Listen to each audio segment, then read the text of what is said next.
Hello everyone, welcome back to our channel MCQ Guidance. মই পল্লৱী আজি আকৌ এটা নতুন ভিডিও লৈ আহিছো।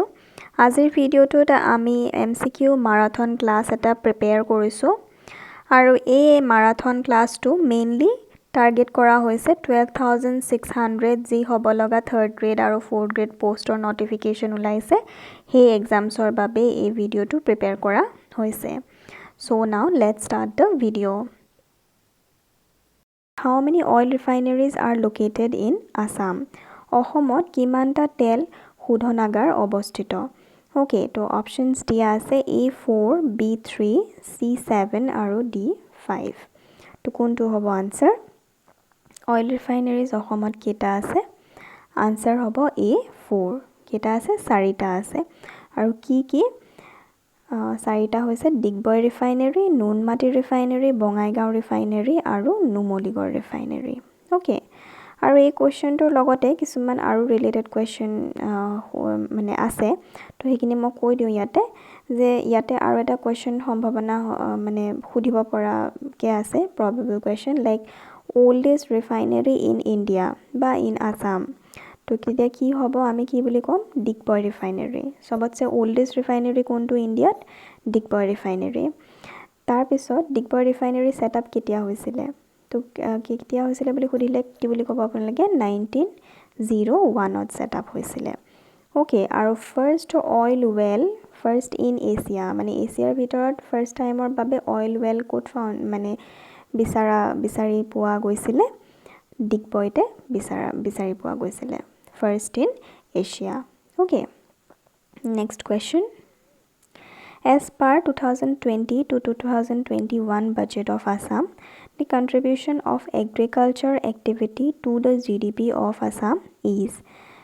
অসমৰ 2020 পৰা 2021 বাজেট অনুসৰি অসমৰ GDPত কৃষি কাৰ্যকলাপৰ অৱদান হ'ল।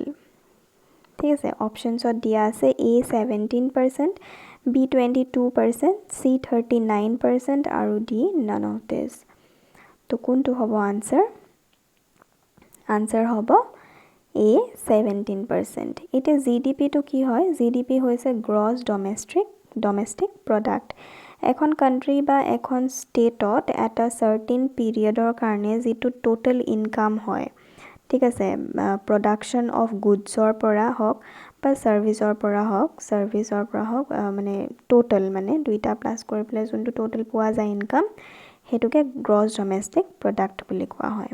ঠিক আছে, তো ইয়াতে আমাক সুধিছে যে 2020 পৰা 2021 বাজেট, অসমৰ বাজেটত এগ্ৰিকালচাৰেল এক্টিভিটিৰ কণ্ট্ৰিবিউশ্যনটো কিমান আছিলে অসমৰ GDPত, কিমান পাৰ্চেণ্ট আছিলে? তো আনসাৰ কি হয়? 17%. Okay, next question. Which among the following is correct about the Assam Power Distribution Company Limited? Okay, আৰু ইয়াৰে অসমীয়া ভাৰ্চনটো ইয়াতে কৈ দিওঁ যে অসম শক্তি বিতৰণ কোম্পানী লিমিটেডৰ বিষয়ে তলৰ কোনটো শুদ্ধ?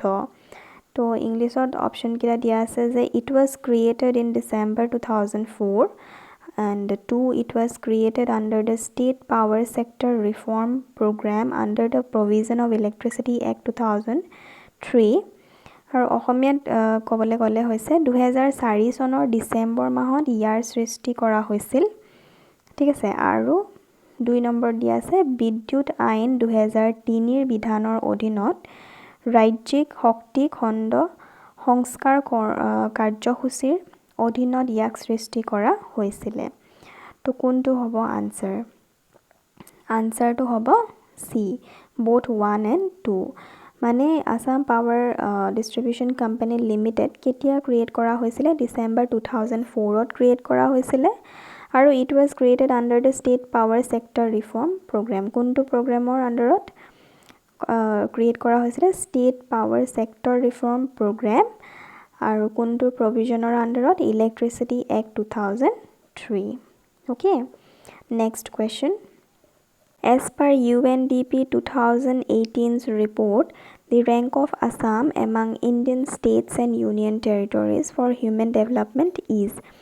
UNDP 2018 প্ৰতিবেদন অনুসৰি মানৱ উন্নয়নৰ বাবে ভাৰতীয় ৰাজ্য আৰু কেন্দ্ৰীয় শাসিত অঞ্চলসমূহৰ ভিতৰত অসমৰ স্থান হ'ল অপশনছ দিয়া আছে A4 B12 C21 and D30 এতিয়া UNDP টো কি হয় UNDP ফুল ফৰ্ম হৈছে ইউনাইটেড নেশনছ ডেভেলপমেন্ট program এটো এটা ইউনাইটেড নেশনছৰ এজেন্সি হয় যিয়ে নেকি পভাৰ্টি এলিমিনেশন তাৰ পিছত ইকোনমিক গ্ৰোথ এচিভমেন্ট আৰু হিউম্যান ডেভেলপমেন্টৰ কাৰণে কাম কৰে আৰু এই এজেন্সিটোৰ 2018 ৰ ৰিপৰ্টৰ মতে আমাৰ অসমখন ইণ্ডিয়ান ষ্টেটছ আৰু ইউনিয়ন টেৰিটৰিজৰ মানে ভিতৰত হিউম্যান ডেভেলপমেন্টৰ ক্ষেত্ৰত কোনটো পজিশনত আছে বুলি সুধিছে তো আনসাৰ কি হ'ব আনসাৰ হ'ব D 38 পজিশন কোনটো পজিশনত আছে 38 পজিশনত আছে আৰু এটোটো মই অলৰেডি কৈছোৱে UNDP হৈছে United Nations Development program okay next question the registered office of the Oil India Limited is located in Oil India Limited or পঞ্জীয়নভুক্ত কাৰ্যালয় কোনটো হয় ইয়া আছে তো অপশনস দিয়া আছে A Nazira B Noida C Duliajan and D Guwahati তো আনসাৰ কোনটো হ'ব আনসাৰ হ'ব C দুলিয়াজান তো অইল ইন্ডিয়া লিমিটেডৰ ৰেজিষ্টাৰ্ড অফিস কোনটো হয় C Duliajan next question which of the following goods that Assam exported in largest amount তলৰ কোনটো সামগ্ৰীৰ ভিতৰত অসমে সৰ্বাধিক পৰিমাণে ৰপ্তানি কৰিছিল তো তলত দিয়া কোনটো সামগ্ৰী অসমে বেছিভাগ এমাউন্টত এক্সপোৰ্ট কৰিছে ইয়াতে সুধিছে A tea B coal C ginger and D boulder stone তো কি হ'ব আনসাৰ আনসাৰ হ'ব A tea তো tea to বেছি এমাউন্টত এক্সপোৰ্ট কৰিছে আসামে ঠিক আছে next question when does the East India Company established the first tea garden in Assam East India Company কেতিয়া অসমৰ প্ৰথম চাহ বাগিচা প্ৰতিষ্ঠা কৰিছে তো কোনটো হ'ব আনসাৰ অপশনস দিয়া আছে A 1837 B 1839 C 1840 and D 1842 তো প্ৰথমবাৰ বাবে অসমত টি গাৰ্ডেন ইষ্ট ইণ্ডিয়া কোম্পানীয়ে কেতিয়া এষ্টাব্লিছ কৰিছিলে আনসাৰ হ'ব A 1837 আৰু লগতে কোট এষ্টাব্লিছ কৰিছিলে আপাৰ আসামৰ সাবুৱাত এষ্টাব্লিছ কৰিছিলে আৰু টি গাৰ্ডেনখনৰ নাম আছিল Sabua tea garden okay next question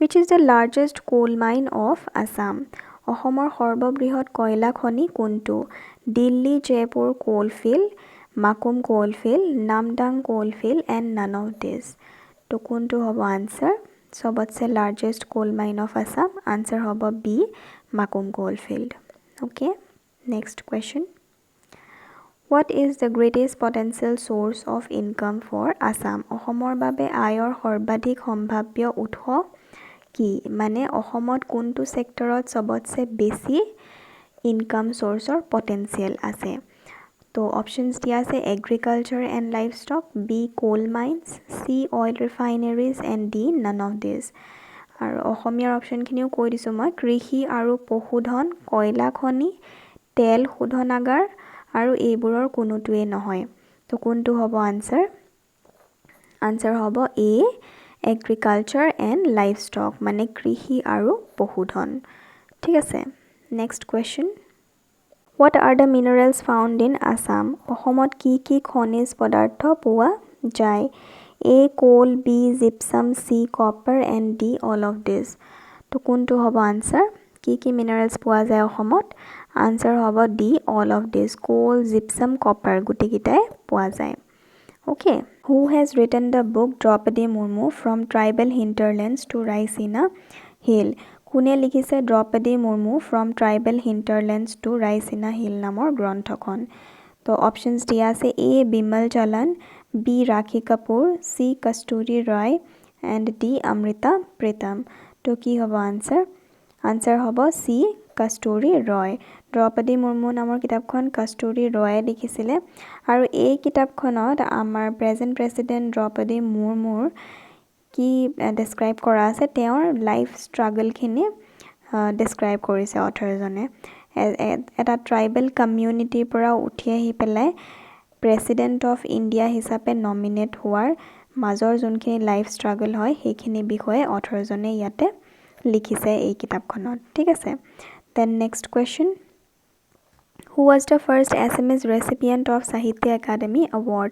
Sahitya Academy বঁটা লাভ কৰা প্ৰথমজন অসমীয়া কোন? Options দিয়া আছে A. Jatindranath Dwara, B. Benudhar Sharma, C. Virendra Kumar Bhattacharya, and D. Nalini Devi. তো কি হ'ব আনসাৰ? আনসাৰ হ'ব A. Jatindranath Dwara. তেওঁ প্ৰথমজন অসমীয়া যোনে সাহিত্য একাডেমী বঁটা লাভ কৰিছিলে কোনটো ইয়াৰত লাভ কৰিছে বুলি ক'লে হ'ব 1955 কোনখন কিতাপৰ কাৰণে লাভ কৰিছে বনফুলৰ কাৰণে সাহিত্য একাডেমী এৱাৰ্ড পাইছে আৰু বনফুলখন হৈছে এখন কবিতা পুথি মানে ক্যাটাগৰীটো হৈছে poetry book okay then next question Who founded and edited the Assamese weekly The Deka Ahom? অসমীয়া সাপ্তাহিক কাকত ডেকা অসমৰ প্ৰতিষ্ঠাপক আৰু সম্পাদক কোন আছিল? A. Ananda Chandra Barua B. Ambikagiri Roy Choudhury C. Benudhar Sharma আৰু D. অতুল চন্দ্ৰ বৰুৱা তো কোন আছিল ফাউণ্ডাৰ আৰু এডিটৰ ডেকা অসমৰ B. Ambikagiri Roy Choudhury okay then next question Boroni Fisa O Ayan is a book on Boroni Fisa O Ayan গ্ৰন্থখন কিহৰ ওপৰত লিখা হৈছে মানে কৈছে সুধিছে তো অপচনছ দিয়া আছে A Boro songs B laws of Boros C Boro dance and D Manas National Park তো কোনটো হ'ব আনসাৰ আনসাৰ হ'ব B laws of Boros তো Boroni Fisa O Ayanত বড়ো সকলৰ লবোৰৰ কথা মেনশন আছে ইয়াতে ঠিক আছে আৰু এই কিতাপখন একচুয়ালি বড়ো ল্যাঙ্গুৱেজত প্ৰিন্ট কৰা প্ৰথমখন কিতাপ ঠিক আছে হেতু এটা আৰু এই কিতাপখন একচুয়ালি বাইলিঙ্গুৱেল হয় অকল বড়ো ল্যাঙ্গুৱেজৰে লিখা নাই দুটা ল্যাঙ্গুৱেজত লিখিছে এটা বড়ো আৰু এটা বেঙ্গলী কিন্তু বড়ো ল্যাঙ্গুৱেজত প্ৰিন্ট কৰা প্ৰথমখন কিতাপ এইখনেই ঠিক আছে next question Who has written the book How to Prevent the Next Pandemic? কোনে How to Prevent the Next Pandemic নামৰ কিতাপখন লিখিছে অপচনছ দিয়া আছে A Ruskin Bond B Bill Gates C Elon Musk and D Narendra Modi তো answer হ'ব B Bill Gates How to Prevent the Next Pandemic লিখিছে Bill Gates আৰু ইয়াত কিহৰ বিষয়ে লিখা আছে একচুয়ালি ইয়াত মানে কোভিডৰ পিছত আৰু এটা পেন্ডেমিক যাতে আহি নেপাওক তাৰ কাৰণে আমি কি স্টেপস লব লাগিব বা কি ইনিশিয়েটিভস লব লাগিব সেই বিষয়ে বিল গেটছে এই কিতাপখনত লিখিছে মানে আৰু এটা পেন্ডেমিক প্ৰিভেন্ট কৰাকে কি ইনিশিয়েটিভস লব লাগিব আমি পাব্লিকে সেইখিনি বিষয়ে ইয়াতে লিখিছে okay next question Who has written the book Fearless Governance? কোনে Fearless Governance নামৰ কিতাপখন লিখিছে? Options দিয়া আছে A. Dr. Kiran Bedi B. Arvind Ghosh C. Christopher Conan Doyle and D. Louis Kumar Burman. Okay, তো কি হ'ব আনসাৰ? আনসাৰ হ'ব A. Kiran Bedi.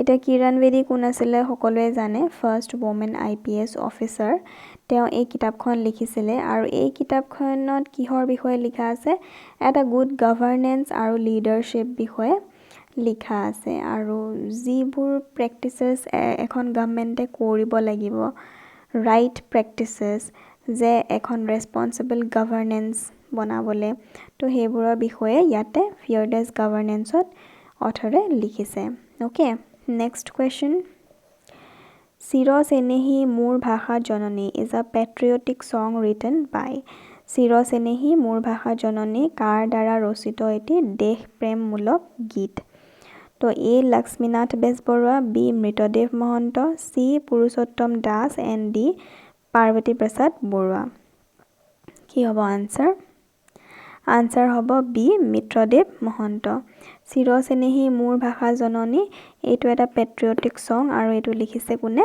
মৃতদেৱ মহন্তই লিখিছে ভেৰি ভেৰি ইম্পৰ্টেন্ট ওকে এতিয়া নেক্সট কোৱেশ্চনটোলে আগবঢ়াৰ আগে আগে এইখিনিতে কৈ দিওঁ যে আমাৰ চেনেলটো যদি আপুনি ভাল পাইছে চাই পেলাই আৰু হেল্পফুল হৈছে আপোনালোকৰ এক্সাম প্ৰিপাৰেশ্যনত দেন প্লিজ আমাৰ চেনেলটো ছাবস্ক্ৰাইব কৰিব চেনেলটো ছাবস্ক্ৰাইব কৰিলে আমি মোটিভেট হওঁ আৰু নতুন নতুন ভিডিঅ'জ বনাবলৈ so that আৰু বেলেগ বেলেগ সিৰিজ আমি ষ্টাৰ্ট কৰিব পাৰো আৰু সিৰিজসমূহৰ পাৰ্টবোৰ কন্টিনিউ কৰিব পাৰো ওকে আৰু সোশ্যাল মিডিয়া প্লেটফৰ্মছতো আমি अवेलेबल আছো লিংকবোৰ ডেসক্ৰিপচনত দিয়া থাকিব তাতে গৈ আপোনালোকে আমাক ফলো কৰিব okay so now the question is the first Ankiya Nath composed by Shankardev is শংকৰদেৱে ৰচনা কৰা প্ৰথমখন অংকীয়া নাটখন কি ওকে তো অপশনস দিয়া আছে এ কালিয়া দমন বি চিহ্ন যাত্ৰা C Rukmini Haran and D none of above actually কোনে সৃষ্টি কৰিছিল ফাৰ্স্ট বাৰৰ বাবে শংকৰদেৱে সৃষ্টি কৰিছিল আৰু শংকৰদেৱে কেইখন অংকীয়া নাট লিখিছে বুলি ক'লে কেইখন হ'ব ছখন অংকীয়া নাট লিখিছে আৰু প্ৰথমখন অংকীয়া নাট কি হয় ইয়াতে সুধিছে তো আনসাৰ হ'ব প্ৰথমখন অংকীয়া নাট হৈছে বি চিহ্ন যাত্ৰা ঠিক আছে আৰু বাকি কিখন চিহ্ন যাত্ৰা আৰু বাকি পাঁচখন মিলাই ছখন অংকীয়া নাট লিখিছে শংকৰদেৱে বাকি কিখন হৈছে পত্নী প্ৰসাদ কেলি গোপাল ৰুক্মিণী হৰণ ৰাম বিজয় আৰু পাৰিজাত হৰণ ঠিক আছে তো টোটাল ছখন অংকীয়া নাট শংকৰদেৱে ৰচিছে okay next question which mathematics teacher wrote novels in Assamese language in the nickname Silabhadra তো কোনজন ম্যাথমেটিক টিচাৰে ঠিক আছে কোনজন গণিত শিক্ষকে শিলভদ্ৰ উপনামেৰে অসমীয়া ভাষাত উপন্যাস ৰচনা কৰিছিল A doctor Bhaben Saikia B doctor B K Kakati C doctor S K Bhuyan and D Rebati Mohan Bhuyan তো কি হ'ব আনসাৰ শিলভদ্ৰ কাৰ নিকনেম আছিলে আনসাৰ হ'ব ডি ৰেৱতী মোহন ভূঞা ঠিক আছে আৰু ৰেৱতী মোহন ভূঞাৰ এখন ইম্পৰ্টেন্ট বুক হৈছে মধুপুৰ বহুদূৰ okay then next who is the author of the book titled The India Way Strategies for an Uncertain World The India Way Strategies for an Uncertain World শীৰ্ষক গ্ৰন্থখনৰ লেখক কোন অপশনস দিয়া আছে এ ৰাজনাথ সিং বি এস জয়শঙ্কৰ সি নৰেন্দ্ৰ মোদী আৰু ডি ৰাহুল গান্ধী তো কি হ'ব আনসাৰ হ'ব বি এস জয়শঙ্কৰ The India Way Strategies for an Uncertain World খন কোনে লিখিছে এস জয়শঙ্কৰে লিখিছে আৰু এস জয়শঙ্কৰ কোন হয় মিনিষ্ট্ৰি অফ এক্সটাৰ্নেল এফেয়াৰ্স হৈছে এস জয়শঙ্কৰ okay Which Indian states produce highest quantity of soybean? ভাৰতৰ কোন ৰাজ্যত সৰ্বাধিক পৰিমাণৰ সয়াবিন উৎপাদন হয়? অপশনস দিয়া আছে এ Uttar Pradesh B Madhya Pradesh C Kerala and D Maharashtra তো আনসাৰ কি হ'ব আনসাৰ হ'ব বি মধ্য প্ৰদেশ তো ইণ্ডিয়ান ষ্টেটছৰ ভিতৰত সবতছে হাইয়েষ্ট কোৱান্টিটি অফ সয়াবিন কোনে প্ৰডিউস কৰে মধ্য প্ৰদেশে প্ৰডিউস কৰে next question Which activity is termed as activity of tertiary sector? কোনটো কাৰ্যকলাপক tertiary sectorৰ তৃতীয় পৰ্যায়ৰ খণ্ড কাৰ্যকলাপ বুলি কোৱা হয় A wheat production B mobile production C construction of a dam and D fishing তো অসমীয়াত A ঘেঁহু উৎপাদন B মোবাইল উৎপাদন C এটা বান্ধ নিৰ্মাণ আৰু D মাছ ধৰা আনসাৰ কোনটো হ'ব আনসাৰ হ'ব C construction of a dam এটি ইকোনমিক সেক্টৰৰ ক্ষেত্ৰত কেটা টাইপ অফ ইকোনমিক সেক্টৰ আছে তিনটা প্ৰাইমেৰী সেকেন্ডাৰী আৰু টাৰচিয়াৰী প্ৰাইমেৰী সেক্টৰে ডিল কৰে ৰ মেটেৰিয়েলছৰ লগত সেকেন্ডাৰী সেক্টৰে ডিল কৰে ম্যানুফেকচাৰিঙৰ লগত আৰু টাৰচিয়াৰী সেক্টৰে কিহৰ লগত ডিল কৰে সাৰ্ভিসেছৰ লগত ওকে তো ইয়াৰে অপশন সমূহৰ ভিতৰত সাৰ্ভিস সেক্টৰৰ লগত কোনটো দি মানে কোনটো অপশনে সাৰ্ভিস কৰা বুজাই কনস্ট্ৰাকশন অফ আ ড্যাম মানে এটা বান্ধ নিৰ্মাণ কৰাটো ওকে সো আনসাৰ হ'ব C construction of a dam next question Which of the following industry is known as sun rising industry তলৰ কোনটো উদ্যোগক sun rising industry বুলি জনা যায় অপশনস দিয়া আছে এ dairy industry B information technology C health and clinic D none of this অসমীয়াত এ দুগ্ধ উদ্যোগ বি তথ্য প্ৰযুক্তি সি স্বাস্থ্য আৰু ক্লিনিক আৰু ডি কোনোটোৱে নহয় তো কোনটো হ'ব ইয়াৰে আনসাৰ আনসাৰ হ'ব বি ইনফৰমেশ্যন টেকনলজি মানে স্বাস্থ্য আৰু তথ্য প্ৰযুক্তি ওকে তো তথ্য প্ৰযুক্তিক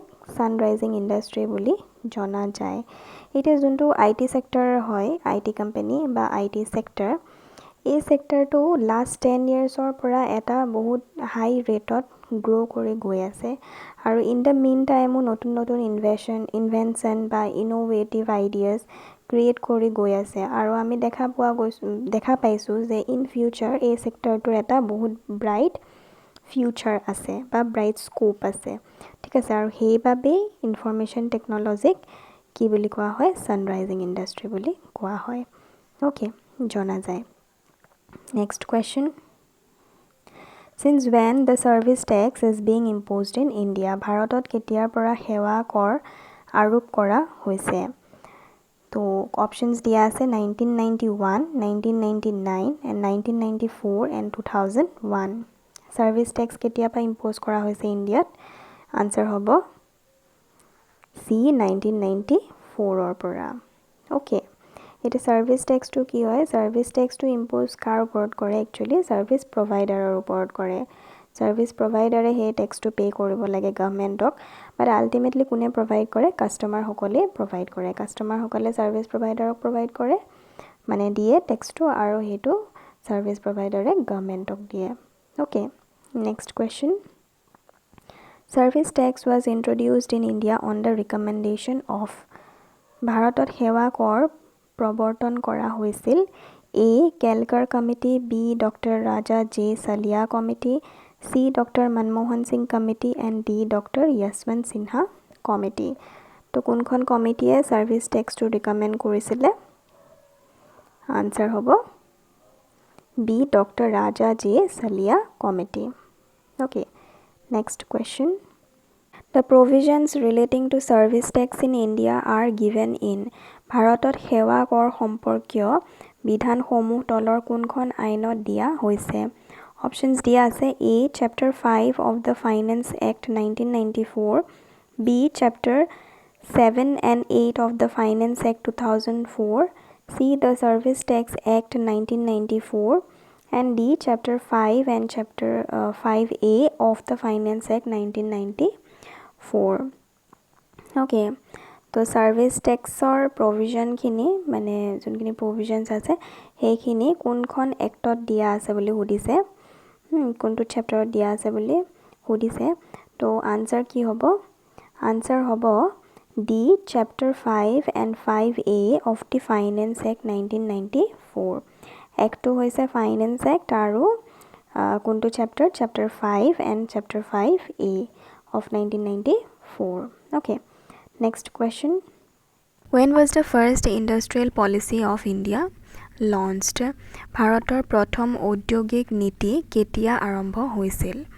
তো অপশনস দিয়া আছে A 1956, B 1948, C 1951, D 1965. তো কি হ'ব ইয়াৰ আনসাৰ? First industrial policy কেতিয়া লঞ্চ হৈছিল ইণ্ডিয়াত? আনসাৰ হ'ব B 1948. Okay. Next question. Which of the following statement is not correct? তলৰ কোনটো কথা শুদ্ধ নহয়?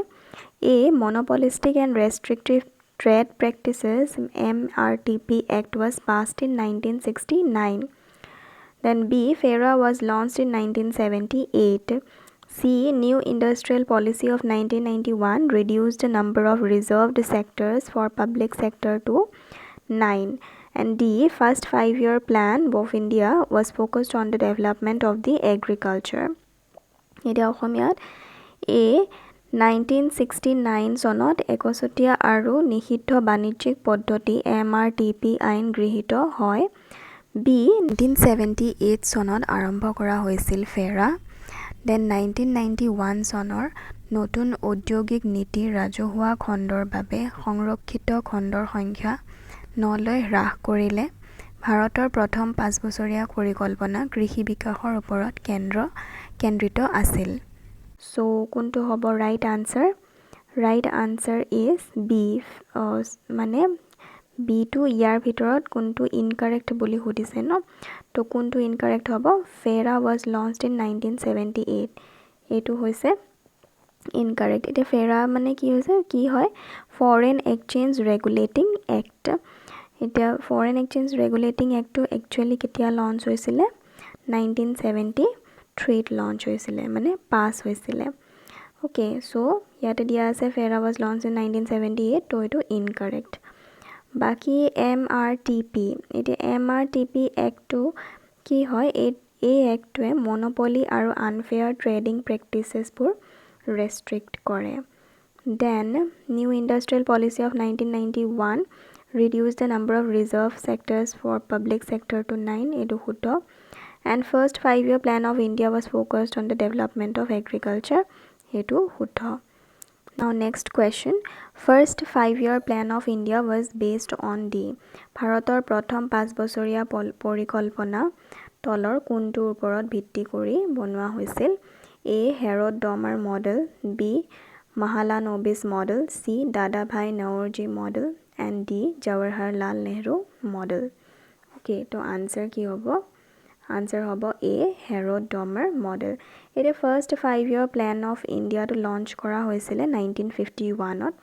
aru etu mainly primary sector development or upor focus korisile mane agricultural sector or upor focus korisile aru car leadership or under ot bonwa hoisile plan to Jawaharlal Nehru jir under ot bonwa hoisile aru ei model to actually eta economic growth model juntu Sir Roy Herod aru FC Domare develop korisile aru ei model tur idea to ki asile je eta economic mane growth to juntu economic growth or rate to duta factor or upor depend kore aru factor ta hoise juntu capital amount of capital invested in the economy mane economy কিমান two এমাউন্টৰ capital invest কৰা হৈছে মানে আৰু second two যে level of productivity of that capital মানে হৈছে যে হেই যোনটো ক্যাপিটাল ইনভেস্ট কৰিছে তাৰ ওপৰত কিমান টু প্ৰডাক্টিভিটি হৈছে ঠিক আছে তো লেভেল অফ প্ৰডাক্টিভিটি তো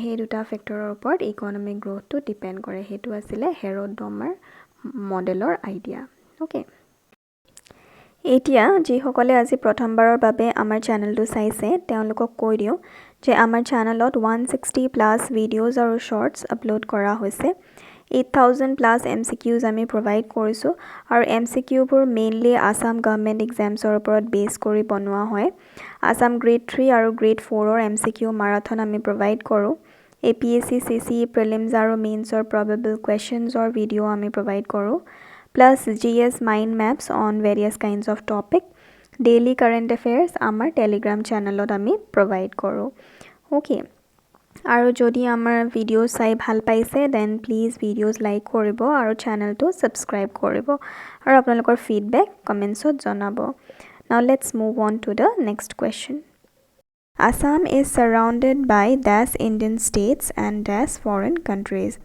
অসমক কেইখন ভাৰতীয় ৰাজ্য আৰু বিদেশী দেশেৰে আগুৰি আছে অপশনস দিয়া আছে A 7 and 2 B 2 and 7 C 8 and 3 D 3 and 8 okay তো কি হ'ব ইয়াৰ আনসাৰ হ'ব 7 and 2 মানে 7খন ইন্ডিয়ান ষ্টেটস আৰু 2খন ফৰেন কান্ট্ৰিজে আমাৰ অসমক আগুৰি আছে ঠিক আছে সাৰাউন্ড কৰি আছে আৰু ষ্টেটস কিখন কি হয় ষ্টেটস কিখন হৈছে অৰুণাচল প্ৰদেশ নাগালেণ্ড মণিপুৰ মিজোৰাম ত্ৰিপুৰা মেঘালয় এণ্ড ৱেষ্ট বেংগল আৰু ফৰেন কান্ট্ৰিজ কোন কিখনে আগুৰি আছে ভুটান আৰু Bangladesh okay next question which is the biggest district of Assam in terms of area এলেকাৰ ফালৰ পৰা অসমৰ কোনখন জিলা আটাইতকৈ ডাঙৰ question option দিয়া আছে A Kamrup B Nagaon C Sonitpur and D Karbi Anglong তো আনসাৰ কি হ'ব সবতছে biggest district in terms of area কি হয় তো আনসাৰ হ'ব D Karbi Anglong okay this district is spread around an area of 10434 square kilometers okay তো ইয়াতে তো দিয়া আছে in terms of area বুলি ক'লে কাৰ্বি আংলং কিন্তু in terms of population বুলি ক'লে কি হ'ব আনসাৰ তো তেতিয়া হ'ব নগাঁও ঠিক আছে পপুলেশন ওয়াইজ কোনখন সবতছে লাৰ্জেষ্ট ডিস্ট্ৰিক্ট বা বিগেষ্ট ডিস্ট্ৰিক্ট হ'ব এখন হ'ব নগাঁও আৰু এৰিয়া ওয়াইজ কোনখন যদি সবতছে স্মলেষ্ট বুলি খুধে তেতিয়া কোনখন হ'ব ডিস্ট্ৰিক্ট হ'ব সাউথ সালমাৰা মানকাছাৰ ওকে আৰু পপুলেশন ওয়াইজ সবতছে স্মলেষ্ট বুলি খুদিলে কোনখন হ'ব তেতিয়া হ'ব মাজুলী ওকে তো এৰিয়া ওয়াইজ সবতছে ডাঙৰ হৈছে কাৰ্বি আংলং আৰু সবতছে স্মলেষ্ট হৈছে সাউথ সালমাৰা মানকাছাৰ আৰু পপুলেশন ওয়াইজ সবতছে ডাঙৰ হৈছে নগাঁও আৰু সবতছে স্মলেষ্ট হৈছে Majuli okay then next question How many alluvial plains are there in Assam? অসমত কিমানখন জলজ সমভূমি আছে? Okay, option দিয়া আছে A1, B4, C2 and D none. কি হ'ব answer? Answer হ'ব 2. Okay, তো আৰু কি হয় alluvial plains কিখন কি হয় দুখন ব্ৰহ্মপুত্ৰ প্লেন আৰু বৰাক প্লেন ব্ৰহ্মপুত্ৰ প্লেনৰ এৰিয়াটো হৈছে 58,315 স্কয়াৰ কিলোমিটাৰ আৰু বৰাক প্লেনৰ হৈছে 6,962 square kilometre okay next question what is the southwestern part of Karbi Anglong plateau known as Karbi Anglong মালভূমিৰ দক্ষিণ পশ্চিম অংশক কি নামেৰে জনা যায় A Hamren plateau B Chota Nagpur plateau C both A and B and D none কি হ'ব answer Southwestern Karbi Anglong Plateau Southwestern part tok ki buli kowa hoy ba ki buli jona jay answer hobo A Hamren Plateau okay next question what are North Kachar Hills district ranges known as Uttor Kachar Pahar Zilla range ki namere jona jay to options dia ase A Himalayan range B Bareil range C both A and B and D none কোনটো হ'ব answer North Kachar Hill districtor ranges broke কি বুলি জনা যায় answer হ'ব B Bareil range okay এতিয়া ইয়াতে নোটছত দিয়া আছে some of the highest peaks of Bareil ranges are কি আছে highest peakৰ ভিতৰত Bareil rangeত Thepibung Mahadev আৰু Kaukaha okay সবতছে highest হৈছে Thepibung 1866 meter তাৰ পিছত Mahadev 1739 meter and Kaukaha 1736 meter okay next question Assam falls in which climatic region Assam কোন জলবায়ু অঞ্চলত পৰে A temperate climate B equatorial climate C monsoon climate and D polar climate তো অসম কোনটো climatic regionত পৰে answer হ'ব C monsoon climate okay next question what is the other name of Bordoisila in Assam অসমৰ বৰদৈচিলাৰ আনটো নাম কি তো options দিয়া আছে A কাল Baisakhi B tea shower C pre monsoon আৰু D both B and C তো কোনটো হ'ব answer হ'ব both B and C মানে tea shower বুলিও জনা যায় আৰু pre monsoon বুলিও জনা যায় বৰদৈচিলাক okay then next question which northeastern state of India is known as jewel of India ভাৰতৰ উত্তৰ পূবৰ কোনখন ৰাজ্য jewel of India ভাৰতৰ jewel বুলি জনা যায় তো options দিয়া আছে A Mizoram B Assam C Manipur D both B and C তো কোনটো হ'ব answer ইয়াতে তো answer হ'ব C মণিপুৰ ঠিক আছে আৰু এই মণিপুৰক jewel of India বুলি কোনে describe কৰিছিলে পণ্ডিত জৱাহৰলাল নেহৰু জিয়ে describe কৰিছিলে যিহেতু মণিপুৰখন কি হয় নখন পাহাৰেদি সাৰাউণ্ড হৈ থাকে ঠিক আছে আৰু এটা ওভেল শেপত ভেলিখন হে নটা পাহাৰৰ মাজত ওভেল শেপত উলাই থাকে আৰু হেতু এটা নেচাৰেলি মেড জুৱেল টাইপ দেখা পায় আৰু হে কাৰণে জুৱেল অফ ইন্ডিয়া বুলি জনা যায় মণিপুৰখন okay then next question how many districts of Assam share boundaries with international border অসমৰ কিমানখন জিলাই আন্তঃৰাষ্ট্ৰীয় সীমান্তৰ হৈতে সীমাৰেখা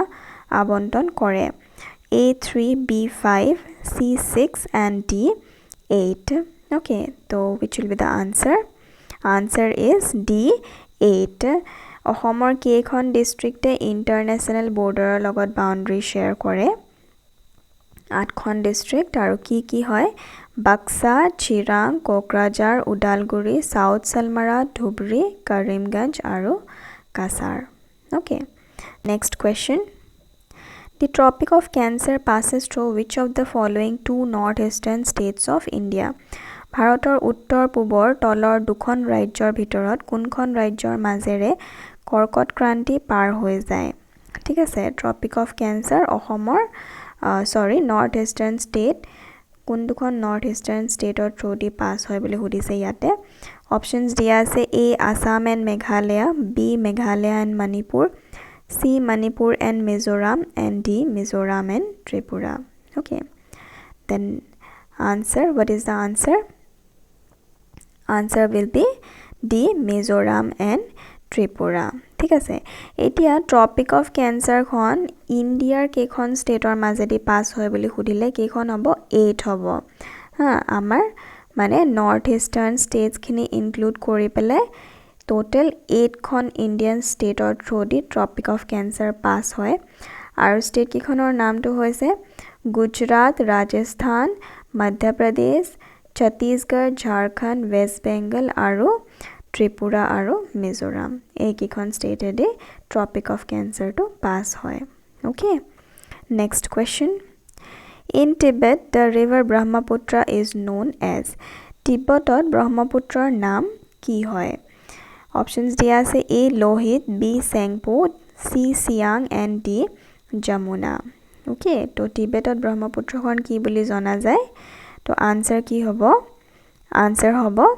B Sengpo okay টিবেটত Sengpo বুলি জনা যায় আৰু বাংলাদেশত কি বুলি জনা যায় ৰিভাৰ ব্ৰহ্মপুত্ৰখন যমুনা বুলি জনা যায় okay next question Kamrup Metropolitan District was created by bifurcating the old Kamrup district in the year পুৰণি কামৰূপ জিলাখন কোন বছৰত দুভাগ কৰি কামৰূপ মহানগৰ জিলাৰ সৃষ্টি হৈছিল তো A 2003 B 2004 C 2005 and D 2000 ঠিক আছে তো কোনটো হ'ব আনসাৰ হ'ব A 2003 কামৰূপ মেট্ৰপলিটন ডিস্ট্ৰিক্টখন কামৰূপৰ পৰা দুভাগ কৰি পেলাই মানে কামৰূপ ডিস্ট্ৰিক্টখন দুভাগ কৰি পেলাই কামৰূপ মেট্ৰপলিটন ডিস্ট্ৰিক্ট কেতিয়া ফৰ্ম হৈছিল বুলি সুধিছে 2003 ত ফৰ্ম হৈছিল ওকে নেক্সট কোৱেশ্চন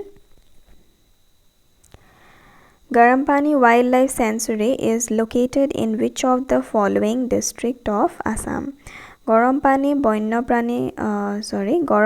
বন্যপ্ৰাণী অভয়াৰণ্য অসমৰ তলৰ কোনখন জিলাত অৱস্থিত A Karbi Anglong B Jorhat C Sonitpur and D Udalguri okay so what will be the answer Garampani Wildlife Sanctuary ক'ত located হৈ আছে answer is A Karbi Anglong to located হৈ আছে okay এটা অসমত কেইখন wildlife sanctuary আছে বুলি সুধিলে কিমানখন হ'ব 17 খন okay 17 number of wildlife sanctuaries are there in Assam okay next question Terracotta industry in Assam is located in which of the following districts অসমৰ টেৰাকোটা উদ্যোগ তলৰ কোনখন জিলাত অৱস্থিত A Barpeta B Nalbari C Dhubri D Goalpara What is the answer answer is C Dhubri terracotta industry অসমত ক'ত আছে ধুবৰীত আছে next question The largest tributary of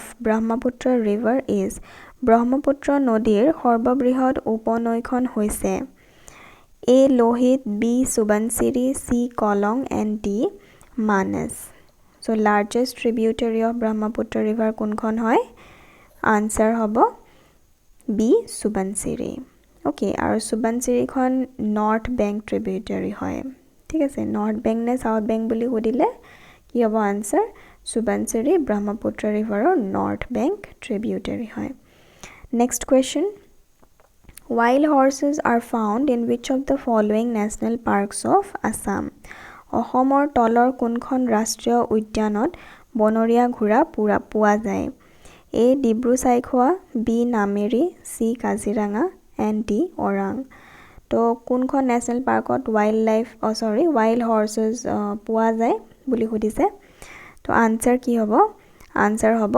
ডিব্ৰু-চাইখোৱা national park ডিব্ৰু-চাইখোৱা national পাৰ্কখন ক'ত লোকেটেড হৈ আছে ডিব্ৰুগড় আৰু তিনচুকীয়া ডিষ্ট্ৰিক্টত লোকেটেড হৈ আছে আৰু এই ডিব্ৰু-চাইখোৱাখন মেইনলি ফেমাস হয় ৱাইল্ড হৰ্চেছৰ কাৰণে আৰু তাতে আৰু কি পোৱা যায় বুলি সুধিলে হোৱাইট উইংড উড ডাক পোৱা যায় প্লাস ওয়াটাৰ বাফেলো পোৱা যায় ওকে নেক্সট কোৱেশ্চন দীপৰ বিল wetland was listed as a Ramsar site in the year কোনটো বছৰত দীপৰ বিল জলাশয় ৰামছৰ সাইট হিচাপে তালিকাভুক্ত হৈছিল তো অপশনস দিয়া আছে A 1989 B 2002 C 2005 and D 2006 তো কি হ'ব আনসাৰ আনসাৰ হ'ব 2002 তো দীপৰ বিলখন ৰামছাৰ সাইটৰ লিষ্টত কেতিয়া ইনক্লুড কৰা হৈছে 2002 ইনক্লুড কৰা হৈছিল next question How many biosphere reserves are there in Assam? অসমত কিমানখন জৈৱমণ্ডল সুৰক্ষিত এলেকা আছে? A2, B3, C4 and D5. তো কি হ'ব আনসাৰ? আনসাৰ হ'ব 2. দুখন biosphere reserves আছে অসমত এখন হৈছে মানস নেশ্যনেল পাৰ্ক আৰু এখন হৈছে Dibru-Saikhowa national park. Next question. Raimona National Park is located in which of the following districts of Assam? Raimona ৰাষ্ট্ৰীয় উদ্যান অসমৰ নিম্নলিখিত কোনখন জিলাত অৱস্থিত? A Dhubri B Goalpara C Kokrajhar D Udalguri. তো কি হ'ব আনসাৰ? আনসাৰ হ'ব C Kokrajhar. Raimona National Park ক'ত লোকেটেড হৈ আছে? কোকৰাঝাৰত লোকেটেড হৈ আছে. Then next question. When was the Guwahati Tea Auction Center established? Guwahati চাহ নিলাম কেন্দ্ৰ কেতিয়া স্থাপন কৰা হৈছিল অপশনস দিয়া আছে A 1965 B 1970 C 1975 and D 1990 তো গুৱাহাটী টি অকশন চেণ্টাৰ কেতিয়া এষ্টাব্লিছ কৰা হৈছিল আনসাৰ হ'ব B 1970 ওকে এটা টি অসমত কোনে ডিস্কভাৰ কৰিছিল হেতু এটা ইম্পৰ্টেন্ট কোৱেশ্চন ৰবাৰ্ট ব্ৰুছে ডিস্কভাৰ কৰিছিল আৰু কোনটো ইয়াৰত ডিস্কভাৰ কৰিছিল 1823 okay so tea was discovered in Assam by Robert Bruce in 1823 আৰু ফাৰ্স্ট টি ফাৰ্মাৰ অসমৰ প্ৰথমজন টি খেতিয়ক কোন আছিল বুলি সুধিলে কোন হ'ব মানিৰাম দেৱান আছিল তেওঁ ওকে তো মানিৰাম দেৱানে প্ৰথমখন টি গাৰ্ডেন অসমত এষ্টাব্লিছ কৰিছিল okay Which community of Assam celebrates Tora Sira festival? অসমৰ কোনটো জনগোষ্ঠীয়ে তোৰা চিৰা উৎসৱ পালন কৰে A Sarania Kasari B Thengal Kasari C Boro and D Deori কোনটো হ'ব আনসাৰ আনসাৰ হ'ব B Thengal Kasari About the Tora Sira festival The Tora Sira festival is related to farming and harvesting মানে কিহৰ লগত জড়িত এই ফেষ্টিভেলটো খেতি আৰু শস্য সংগ্ৰহৰ লগত জড়িত The Thengal Kasari people welcome the Bohag Bihu with a special celebration called the Tora Sira Bihu. এতিয়া এই ফেষ্টিভেলটো তেওঁলোকে কেতিয়া সেলিব্ৰেট কৰে বহাগ বিহু ওয়েলকাম কৰিবলে সেলিব্ৰেট কৰে The festival is celebrated by the Thengal Kasari women in the sustainable management of Bari system of farming. The next question Which ethnic group of Assam uses the musical instrument serza? অসমৰ কোনটো জনগোষ্ঠীয়ে serza বাদ্যযন্ত্ৰ ব্যৱহাৰ কৰে A Dimasa B Bodo C Sonowal Kachari and D Mising তো কোনটো হ'ব answer answer হ'ব B বড়ো তো serza ইনস্ট্ৰুমেন্টটো কোনে ব্যৱহাৰ কৰে বড়ো সকলে ব্যৱহাৰ কৰে serza has widely been used by the artists of Boro community to get a soulful tune of emotion. This is also known as sayandar used in Kamrupia Lokogit recital. তো এই serza বাদ্যটো কি বুলি জনা যায় sayandar বুলিও জনা যায় আৰু কোড ইউজ কৰা হয় কামৰূপীয় লোকগীতত ইউজ কৰা হয় অসমৰ বড়ো সমাজৰ লোক সংস্কৃতিত এই এক অপৰিহাৰ্য বাদ্য অসমৰ বহু ঠাইত ইয়াক sayandar বুলিও জনা যায় ইয়াক মূলতে বড়ো নৃত্যগীত আৰু কামৰূপীয়া লোকগীত পৰিবেশনৰ বাবে ব্যৱহাৰ কৰা দেখা যায় okay then next question Who is regarded as Gurudev or Guru Brahma by the Boro community? Boro জনগোষ্ঠীয়ে কাক গুৰুদেৱ আৰু গুৰু ব্ৰহ্মা বুলি গণ্য কৰে? A Kalicharan Brahma, B Harishankar Brahma, C Rupnath Brahma and D none. তো কোনটো হ'ব আনচাৰ? আনচাৰ হ'ব A Kalicharan Brahma. Originally Kalicharan Mech, okay, Kalicharan Brahma তেওঁ অৰিজিনেলি কি বুলি জনা গৈছিলে? কালীচৰণ মেঘ বুলি জনা গৈছিলে। He was a 20th century social and religious reformer of Boro society. তো তেওঁ এজন সামাজিক আৰু ধাৰ্মিক ৰিফৰ্মাৰ আছিলে বড়ো ছ'চাইটিৰ। He joined a new religion called Brahmo Dharma, Brahmoism Adi Brahmo Samaj faction in Calcutta around 1906, and he is reverentially called Gurudev or Guru Brahma by Boro people of lower plains of Assam along the Brahmaputra river. এতিয়া তেওঁক গুৰুদেৱ আৰু গুৰু ব্ৰহ্মা বুলি কোনে মানে মাতে? যিসকল লোৱাৰ প্লেইনছ অফ আছাম, ব্ৰহ্মপুত্ৰ ৰিভাৰৰ লোৱাৰ প্লেইনছৰ বড়ো মানুহখিনি যিখিনি আছে তেওঁলোকে এই কালীচৰণ ব্ৰহ্মাক গুৰুদেৱ আৰু গুৰু ব্ৰহ্মা বুলি মাতে বা মানে গণ্য কৰে। অ'কে, তাৰপিছত next question. Which festival coincides with Magh Bihu as celebrated by Muslims of Sor Saporis of Assam? কোনটো উৎসৱ মাঘ বিহুৰ সৈতে সংগতি ৰাখি অসমৰ চৰ চাপৰি মুছলমানসকলে পালন কৰে? ঠিক আছে, তো মাঘ বিহুৰ সময়তে এটা ফেষ্টিভেল মুছলিমসকলে চৰ চাপৰিৰ মুছলিম বুলি কৈছে। এতিয়া চৰ চাপৰিটো কি হয়? চৰ চাপৰিটো এটা জেগাই হয়। চৰ মানে কি হয় একচুৱেলি উপঙি থকা যোনবোৰ আইলেণ্ড হয় ব্ৰহ্মপুত্ৰৰ, সেইবোৰক চৰ বুলি কয়। আইলেণ্ড বা লেণ্ড বুলি কয়, উপঙি থকা লেণ্ডখিনি ব্ৰহ্মপুত্ৰৰ সেইখিনি চৰ বুলি কোৱা হয়। আৰু যোনখিনি ল' লাইং ফ্লাড প্ৰ'ন এৰিয়া, মানে নদীৰ পাৰৰ যোনখিনি ফ্লাড প্ৰ'ন এৰিয়া হয়, পানী হয় মানে বানপানী হোৱা এৰিয়াখিনি, সেইখিনিক চাপৰি বুলি কোৱা হয়। সেইটোকে চৰ চাপৰি এৰিয়া অফ ব্ৰহ্মপুত্ৰ বুলি কোৱা যায়। তো সেই এৰিয়াৰ মুছলিমসকলে মাঘ বিহুৰ সময়তে এটা তেওঁলোকৰ ফেষ্টিভেল চেলিব্ৰেট কৰে আৰু সেই ফেষ্টিভেলটোৰ নামটো সুধিছে। তো ইয়াতে অপশ্যনছ দিয়া আছে A Muharram, B Pachura festival, C Eid ul Fitr and D none. তো আনচাৰ কি হ'ব? আনচাৰ হ'ব B Pachura festival. Okay, next question. Which festival is celebrated by the Tiwa community in 5 to 6 years? Tiwa সম্প্ৰদায়ৰ লোকসকলে 5-6 বছৰৰ মূৰে মূৰে কোনটো উৎসৱ পালন কৰে? অপশ্যনছ দিয়া আছে এ য়াংলি, বি বড়োত উৎসৱ, চি ৱানচুৱা এণ্ড ডি জোনবিল মেলা। তো আনচাৰ কি হ'ব? আনচাৰ হ'ব চি ৱানচুৱা। ঠিক আছে, তো এইটো তিৱা লোকসকলে এইটো চেলিব্ৰেট কৰে। আৰু আমখা আৰু মাজং বুলি দুখন ভিলেজ আছে কাৰ্বি আংলঙত, আৰু তাতে থকা তিৱাসকলে এইটো চেলিব্ৰেট কৰে। আৰু কোনটো মাহত চেলিব্ৰেট কৰে? জুন আৰু আগষ্টৰ মাজতে এই কি ৱানচুৱা নামৰ ফেষ্টিভেলটো চেলিব্ৰেট কৰে তিৱাসকলে। Okay, next question. Which Indian river carries the most water? কোনখন নদীয়ে ভাৰতত সৰ্বাধিক পানী কঢ়িয়ায়? তো অপশ্যনছ দিয়া আছে A Ganga, B Yamuna, C Godavari and D Brahmaputra. কি হ'ব আনচাৰ? আনচাৰ হ'ব D Brahmaputra. The Brahmaputra river carries the most water in India. It has an average discharge of 19,800 meter cube per second compared to Ganga's 16,648 meter cube per second. The Brahmaputra is one of the largest rivers in the world. এটা ৰিভাৰৰ ক্ষেত্ৰত আমাক যদি সোধে যে which is the longest river in India, তেতিয়া আমি ক'ম Ganga.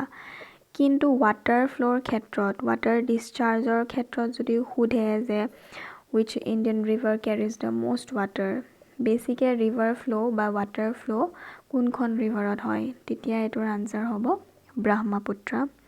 Okay, আৰু কিমানখিনি ৱাটাৰ ডিছচাৰ্জ হয় গংগা আৰু ব্ৰহ্মপুত্ৰৰ, সেইটো ইয়াতে কম্পেয়াৰ কৰিবলৈ ইয়াতে দিয়াই হৈছে ফিগাৰখিনি, এইখিনি চাই ল'ব। Okay, then next question. First Assamese radio drama, প্ৰথম অসমীয়া ৰেডিঅ' আকাশবাণী নাটকখন কোনখন? A. Bin Bairagi, B. Comedy of Errors, C. Shakuntala and D. Surabhi. তো কোনটো হ'ব আনসাৰ? আনসাৰ হ'ব A. Bin Bairagi. First Assamese play to be broadcast over all India radio. বিন বৈৰাগী মানে minstrel. So broadcasted, বিন বৈৰাগীটো ইংলিছত minstrel হ'ব আৰু broadcasted in the year 1935. কেতিয়া ব্ৰডকাষ্ট হৈছিল বুলি ক'লে 1935ত ব্ৰডকাষ্ট হৈছিলে আৰু প্লেখন কোনে লিখিছিলে? Writer of the play was Prafulla Chandra Barua. Okay, then next question.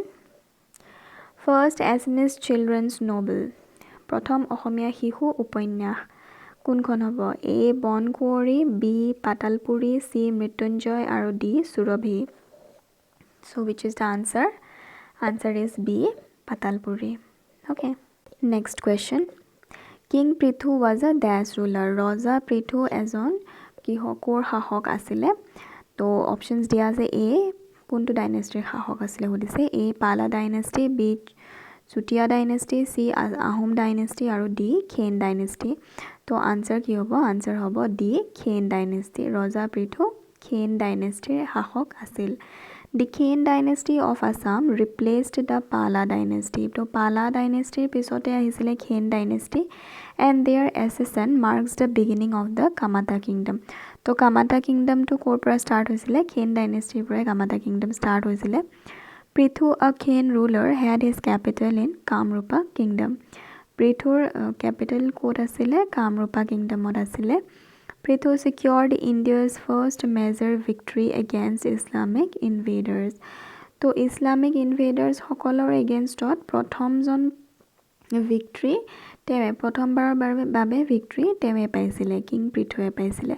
When আৰু কেতিয়া? When he stopped Bakhtiyar Khalji from plundering Kamrupa.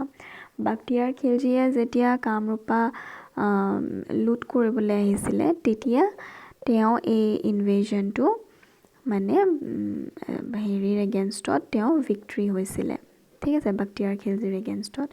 And after this great feat, এই এচিভমেণ্টটোৰ পিছত he also' defended his people and his kingdom against Ghiyasuddin Khilji.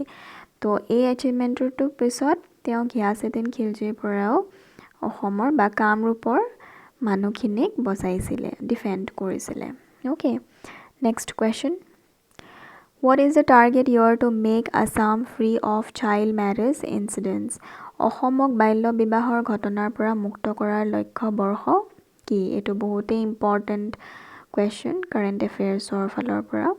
তো options দিয়া আছে A. 2024, B. 2030, C. 2026 and D. 2028. তো কোনটো হ'ব আনচাৰ? আনচাৰ হ'ব C. 2026. অ'কে.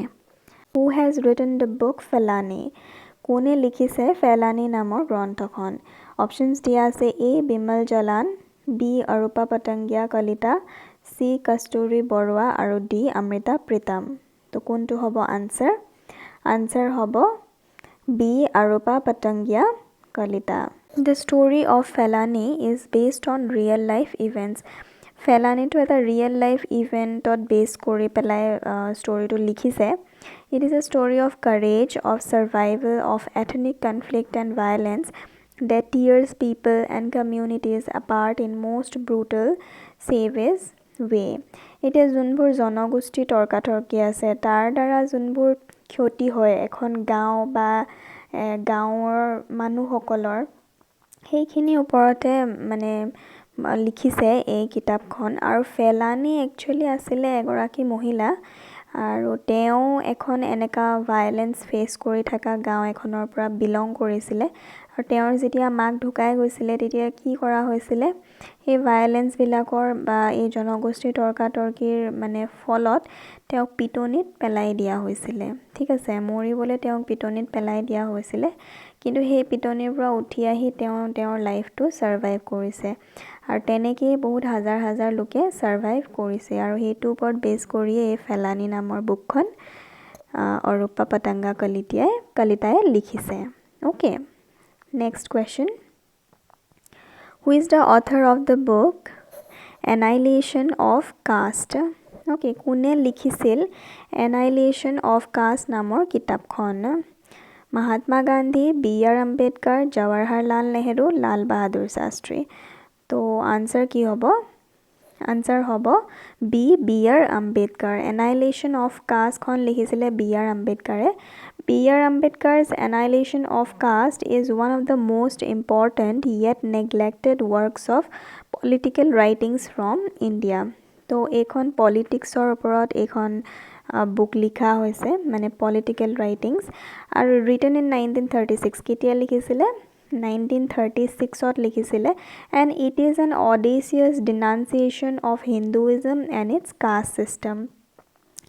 এইখন কিতাপ কিহৰ ওপৰত বেছ কৰি লিখিছিলে? আমাৰ হিন্দুৰ যিখিনি কাষ্ট ছিষ্টেম আছে সেইখিনিকে ক্ৰিটিচাইজ কৰিবলৈ এই কিতাপখন বি.আৰ. আম্বেদকাৰে বহুত সাহসৰে লিখিছিলে. Okay, next question. Who is the author of the book অনুৰাধাৰ দেশ? অনুৰাধাৰ দেশৰ লেখক কোন? A. Phanindra Kumar Dev Choudhury, B. Rita Boro, C. Benudhar Sharma, and D. Anil Boro. তো আনসাৰ কি হ'ব? আনসাৰ হ'ব A. Phanindra Kumar Dev Choudhury. Okay, then next question. Who is the author of the book cobalt blue? কবাল্ট ব্লুৰ লেখক কোন? A. Sachin Kundalkar, B. Jerry Pinto, C. Sachin Tendulkar, and D. Rahul Dravid. তো কি হ'ব আনসাৰ? আনসাৰ হ'ব A. Sachin Kundalkar. Sachin Kundalkar started on his first novel at 20 and finished it when he was 22. Sachin Kundalkar actually এজন Indian film director হয় আৰু তেওঁ কোবাল্ট ব্লুখন তেওঁৰ first debut novel আছিলে. 20 বছৰ বয়সত তেওঁ এইখন ষ্টাৰ্ট কৰিছিলে লিখিবলৈ আৰু 22 বছৰ বয়সত এইখন তেওঁ ফিনিছ কৰিছিলে. And it was translated by Jerry Pinto. যিখন নভেল লিখিছিলে তেওঁ মাৰাঠী লেংগুৱেজত লিখিছিলে আৰু ইংলিছলৈ ট্ৰান্সলেট কৰিছিলে কোনে? জেৰী পিণ্টোৱে ট্ৰান্সলেট কৰিছিলে. Okay, next question. Who has written the book a passage to India? কোনে লিখিছে এই পেছেজ টু ইণ্ডিয়া নামৰ গ্ৰন্থখন? A. Oliver Stallybrass, B. E.M. Forster, C. D.H. Lawrence, D. G.K. Chesterton. তো কি হ'ব আনসাৰ? আনসাৰ হ'ব E.M. ফৰ্ষ্টাৰ. পেছেজ অফ ইণ্ডিয়া লিখিছিলে E.M. ফৰ্ষ্টাৰে. Edward Morgan Forster, generally published as E.M. Forster. তেওঁৰ নামটো পাব্লিকেশ্যনছবোৰত E.M. ফৰেষ্টাৰ বুলিয়ে লিখে আৰু was an novelist, essayist and short story writer. তেওঁ নভেল লিখিছিলে, এছে লিখিছিলে আৰু শ্বৰ্ট ষ্টৰিজো লিখিছিলে. He is known best for his ironic and well plotted novels examining class difference and hypocrisy in early 20th century British society. তেওঁৰ যোনবোৰ novel আছে তেওঁ কিহৰ ওপৰত লিখে? যিবোৰ নেকি ক্লাছ ডিফাৰেঞ্চ আৰু হিপক্ৰেচি আছিলে, ঠিক আছে, ব্ৰিটিছ ছ'চাইটিৰ, লাইক সেইবোৰক ঠাট্টা কৰি পেলাই, ঠিক আছে, বা সেইবোৰক বেছ কৰি পেলাই তেওঁৰ নভেলছবোৰ বা এছেবোৰ বা শ্বৰ্ট ষ্টৰিবোৰ লিখিছিলে. Okay, next question. Who is the author of the book Ramya Bhumi? Ramya ভূমিৰ লেখক কোন? A. Birinchi Kumar Barua, B. Bhabendranath Saikia, C. Syed Abdul Malik, and D. Jatindranath দুৱাৰা. তো আনসাৰ হ'ব বি. ভৱেন্দ্ৰনাথ শইকীয়া. ৰম্য ভূমি লিখিছিলে ভৱেন্দ্ৰনাথ শইকীয়াই. ডক্টৰ ভৱেন্দ্ৰনাথ শইকীয়া 1932ৰ পৰা 2003 লৈকে is recognized as one of the top ranking writers of Assam. অসমৰ এজন টপ মোষ্ট ৰাইটাৰ আছিলে Bhabendranath Saikia. Many stories has been translated into English, Bengali, Hindi, Telugu, Malayalam, Marathi, Gujarati, etc. তেওঁ লিখা কিতাপবোৰ বহুতো ভাষাত ট্ৰান্সলেট কৰা হৈছে.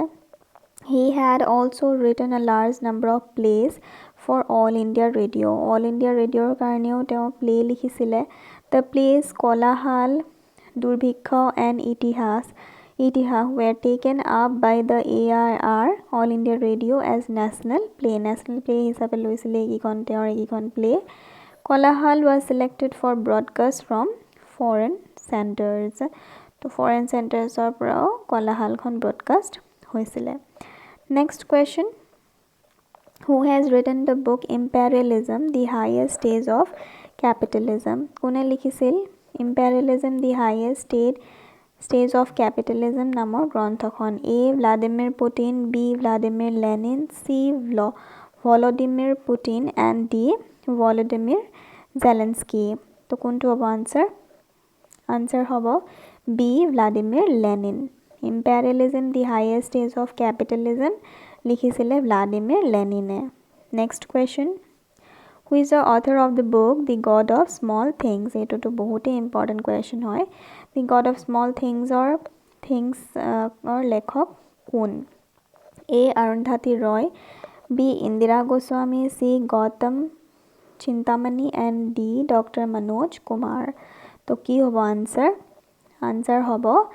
A Arundhati Roy এটো সগে answer তো বহুতে জানে Arundhati Roy is an Indian writer who is also an activist who focused on issues related to social justice and economic equality so Arundhati Roy writer or লগে লগে তেওঁ এজন activist এগৰাকী activist আছিলে আৰু কিহৰ ওপৰত ফোকাস কৰিছিলে তেওঁ social justice আৰু economic inequality ওপৰত ফোকাস কৰিছিলে she won the Booker Prize in 1997 for her novel The God of Small Things so God of Small Things or কাৰণে তেওঁ Booker Prize receive কৰিছিলে কেতিয়া 1997 not and has also written 2 screenplays and several collections of essay screenplay আৰু essay লিখিছিলে তেওঁ ঠিক আছে next question who has written the book The White Tiger কোনে লিখিছে The White Tiger নামৰ গ্ৰন্থখন A Jhumpa Lahiri B Aravinda Adiga C Arundhati Roy and D Kiran Desai তো কি হ'ব answer হ'ব B Aravinda Adiga এটো বহুত important হয় Aravinda Adiga White Tiger খন লিখিছিলে next question who is the author of the book Khoro Sayo Aro Himalaya Khoro Sayo Aro Himalaya লেখক কোন A Guneshwar Musahari B Modi Gahai C Janil Kumar Brahma and D Anil Boro তো কি হ'ব answer হ'ব B Modi Gahai ঠিক আছে তো এই কিতাপখন একচুয়ালি পোয়েট্রি কালেকশন আছিল মানে এখন পোয়েট্রি কালেকশন হয় আৰু বোৰো ল্যাঙ্গুৱেজত লিখা হৈছিল এই কিতাপখন আৰু এইখনে Sahitya Akademi award in Bodo language receive কৰিছিলে কোন চনত 2021ত ৰিসিভ কৰিছিলে ওকে এতিয়া আজিৰ বাবে এটোৱে আছিল লাষ্ট এমসিকিউ নেক্সট ক্লাছত আমি আকৌ এটা নতুন ভিডিও লৈ আহিম তেতিয়ালৈকে আমাৰ চেনেলৰ ভিডিওছ সমূহ চাই থাকিব শেয়াৰ কৰিব লাইক কৰিব আৰু আমাৰ চেনেলটো সাবস্ক্ৰাইব কৰিব thank you everyone take care and bye by